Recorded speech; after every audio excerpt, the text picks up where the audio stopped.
Bismillahirrahmanirrahim. Assalamualaikum warahmatullahi wabarakatuh. Alhamdulillah rabbil alamin, wassalatu wassalamu ala rasulil amin wa ala alihi wa sahbihi ajma'in. Subhanaka la ilma lana illa ma 'allamtana innaka antal alimul hakim. Rabbi shrah li sadri wa yassir li amri wahlul 'uqdatam min lisani yafqahu qawli. Wa ba'd. Fa an Jabir radhiyallahu ta'ala anhu عن رسول الله صلى الله عليه وسلم أنه أراد أن يغزو فقال: يا معشر المهاجرين والأنصار، إن من إخوانكم قوما ليس لهم مال ولا عشيرة، فليضم أحدكم إليه الرجلين بالثلاثة، فما لأحدنا من ظهر يحمله إلا عقبة كعقبة، يعني أحده قال: فضممت إلي اثنين أو ثلاثة، ما لي إلا عقبة كعقبة أهل من جمل. رواه Abu Dawud. Daripada Jabir radhiyallahu ta'ala anhu, daripada Nabi sallallahu alaihi wasallam, baginda telah berkehendak untuk pergi berperang. Lalu baginda sallallahu alaihi wasallam bersabda: wahai sekalian para muhajirin dan juga orang-orang Ansar, sesungguhnya di kalangan saudara-saudara kamu ada yang tidak mempunyai harta dan tidak mempunyai keluarga, maka hendaklah kamu membantu 2 orang ataupun 3 orang. Maka tidak ada, kata Jabir, tidak ada kalangan kami yang mempunyai kenderaan, melainkan kami bergilir-gilir antara satu sama lain, yakni kami membantu 2 atau 3 orang, dan setiap kami mendapat bahagian untuk menunggang unta tersebut. Hadis oleh Abu Dawud. Hadis ini menceritakan tentang bagaimana Nabi SAW mengajar kepada kita adab bermusafir, yang perlu kepada membantu, tolong-menolong, meringankan beban saudara yang sedang bermusafir.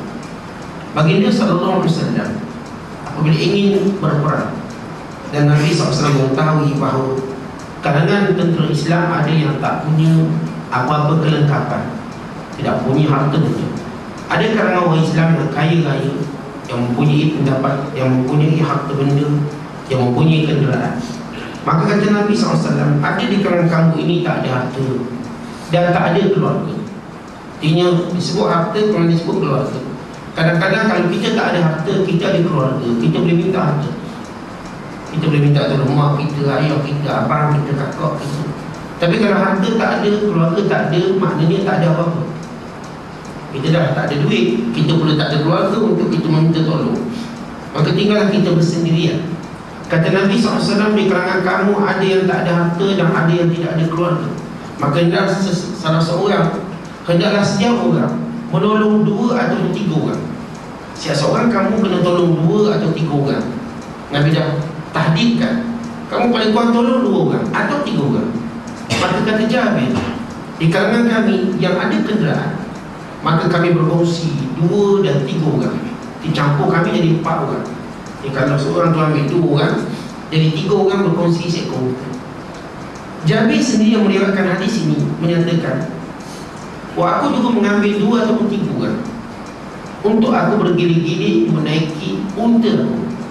Kami bergilir-gilir menaiki kenderaan dengan sama dengan adil. Maknanya kalau yang ini naik 3 km turun, yang ini pula naik 3 km kemudian turun, kemudian yang ini pula naik 3 km kemudian turun.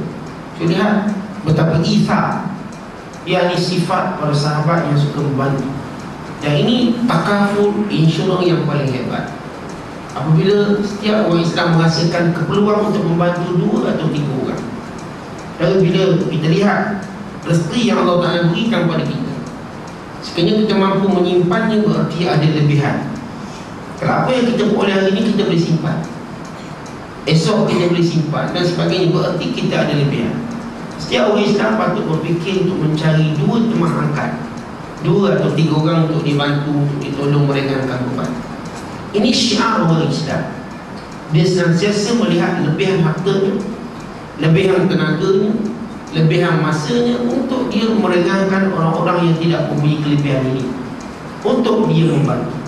Dan kita lihat dalam pembukaan Baitul Maqdis, apabila Umar Al-Khattab radhiyallahu ta'ala anhu bersama dengan pembantunya pergi ke Baitul Maqdis, mereka hanya menaiki satu kenderaan, seekor unta, yang mereka bergilir-gilir antara satu sama lain. Umar boleh bergilir dengan pembantunya naik unta. Mereka tak naik dua orang, kerana ini akan membebankan unta. Mereka naik bergilir-gilir, sehingga bila sampai dekat Baitul Maqdis, giliran pembantu dia, bukan giliran Umar Khattab. Ia bukan Umar Khattab sengaja merancang, sampai dekat ni aku naik, kamu naik, biar nampak aku tawaduk. Tak, ia bukan satu perancangan. Tapi ini yang dikehendaki oleh Allah. Siapa yang melakukan kebaikan, maka Allah Ta'ala akan tunjukkan kebaikannya, walaupun dia tidak berkehendak demikian. Tiba-tiba bila dekat dengan Baitul Maqdis, ini giliran pembantu dia naik. Lalu pembantu pun naik. Semua salah dia, sampai berkata, wahai Amirul Mukminin, tuanglah yang naik. Ni dah dekat ni. Kata Umar kata, tidak, bukan kamu kena naik. Maka naik, Umar pegang tali unta, sehingga mereka melintasi air. Umar kepik slipper dia pula. Lalu Abu Ubaidah Al-Jarrah daripada jauh melihat Allahu Akbar, dia bertakbir. Dan orang Islam dianjurkan bila melihat sesuatu yang mengagumkan, yang memuliakan, yang mengembirakan, mereka bertakbir. Ini Syekh Muhammad Abdul Hayy Al-Laknawi dalam kitab beliau Sibahatul Fikri An-Jahri Bizikri menjelaskan bagaimana keperluan, bagaimana kelebihan berzikir dengan zikir yang kuat. Antaranya beliau meriwayatkan, menyebut hadis-hadis tentang asal-usul takbir yang dilakukan oleh para sahabat. Para sahabat setiap kali melihat perkara yang menakjubkan, menghairankan, mengagumkan, menggembirakan, mereka bertakbir. Seperti bila Islamnya Umar Al-Khattab, masing-masing dalam rumah Al-Aqram bin Abi Aqram, mereka bertakbir kuat-kuat, Allahu Akbar, sehingga dengar sampai Masjidil Haram, didengari oleh Abu Jahal dan Abu Lahab. Mereka tanya-tanya, ini takbir dia pula. Demikian juga berlaku kepada Abu Hurairah radhiyallahu ta'ala anhu. Bila sudah sembahyang, dia melihat dirinya dah lain. Dulu dia miskin, dulu dia belajar dengan Rasulullah, kali ini dia jadi imam, dia jadi pemimpin, dia jadi ulama, dia menjadi orang kaya. Lalu dia tajuk dengan dirinya, Allahu Akbar. Lihat bagaimana Allah angkat diriku daripada orang miskin, daripada tak ada hidayah kepada hidayah, daripada seorang jahil kepada orang alim, daripada orang biasa kepada pemimpin, sehingga menjadi imam kamu. Maka Abu Hurairah terus semayang, dia bertakbir Allahu Akbar, sehingga menarik perhatian para makmum, bertanya, wahai tuan, kenapa tuan bertakbir? Lalu Abu Hurairah menceritakan apa yang saya sebutkan tadi. Dulu Abu Hurairah seorang yang dihina dan dimuliakan Allah dengan Islam. Dulu Abu Hurairah seorang yang jahil, kemudian dimuliakan dengan ilmu. Dulu Abu Hurairah seorang yang miskin, kemudian dikayakan dengan kelebihan yang Allah kurniakan. Maka demikian juga kisah Abu Ubaidah Al-Jarrah. Bila melihat Umar Al-Khattab menaiki, Umar Al-Khattab yang pegang tali unta, sedangkan pembantunya yang naik unta, maka Abu Ubaidah Al-Jarrah yang mana pemimpin Baitul Maqdis enggan menyerahkan kunci pada Abu Ubaidah. Kerana beliau berkata, dia berkata, kami tak akan serahkan kunci melainkan ketua paling tinggi sekali, sebab ini Baitul Maqdis. Kalau betul kamu nak, ya kami ngaku kalah. Tapi dari sudut umat Islam bukan sekadar kalahkan musuh, tetapi umat Islam mengalahkan musuh dengan maruah yang tinggi. Umat Islam masih menghormati musuh walaupun mereka kalah. Bukan maknanya bila kalah suka-suka kami lah nak lenyek kamu, tak, nak banyak kamu. Ada, kita katakan, hukum hakam yang menjadikan umat Islam dilarang menghina musuh walaupun mereka sudah kalah, termasuk mayat-mayat mereka. Lalu kata pemimpin Baitul Maqdis, kami tak akan serah simbolik kunci ini malaikat kepada ketua tertinggi, sebab ini Baitul Maqdis yang mulia. Maka Umar Khattab dipanggil untuk datang. Ya, semua menyangka yang naik unta itu Umar Khattab. Tiba-tiba mereka dikejutkan, yang berjalan ini baik Umar Khattab. Lalu kata Padi, benarlah demi sungguhnya apa yang tercatat dalam kitab Taurat kami, bahawa yang datang mengambil kunci ini pemimpin yang berjalan kaki, bukan berkenderaan. Kami dah tercatat dalam kitab Taurat kami bahawa yang akan datang mengambil kunci Baitul Maqdis kalangan umat Muhammad, yang ia pemimpin yang datang berjalan kaki. So ini sehingga artinya Umar Khattab kisah dia, cerita dia sudah disebut dalam kitab Taurat. Ini kemuliaan para sahabat Nabi SAW. Dan Allah Ta'ala menceritakan beberapa ayat tentang perkara yang disebut oleh Allah dalam kitab Taurat yang diturunkan. Ini bahagian yang tidak diubah oleh mereka, iaitu para sahabat yang bersama dengan Nabi SAW, sifat-sifat mereka yang cukup mulia, yang cukup kuat, yang cukup bersemangat. Tapi apa yang kita nak sebut daripada cerita ini dan hadis ini ialah kepentingan kita tolong-menolong, bantu-membantu, khususnya dalam bermusafir. Ya, bila kita bermusafir, ada kawan kita tak berkemampuan, tak apa, saya bayar makan minum awak ikut je.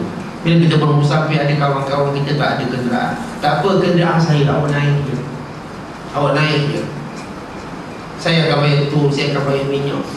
Atau kalau teman dia kata tak apalah, saya tak ada kenderaan tapi saya tolong bayar tu, dan dia kata saya tolong bayar minyak, saya siapkan maintenance kenderaan dan sebagainya.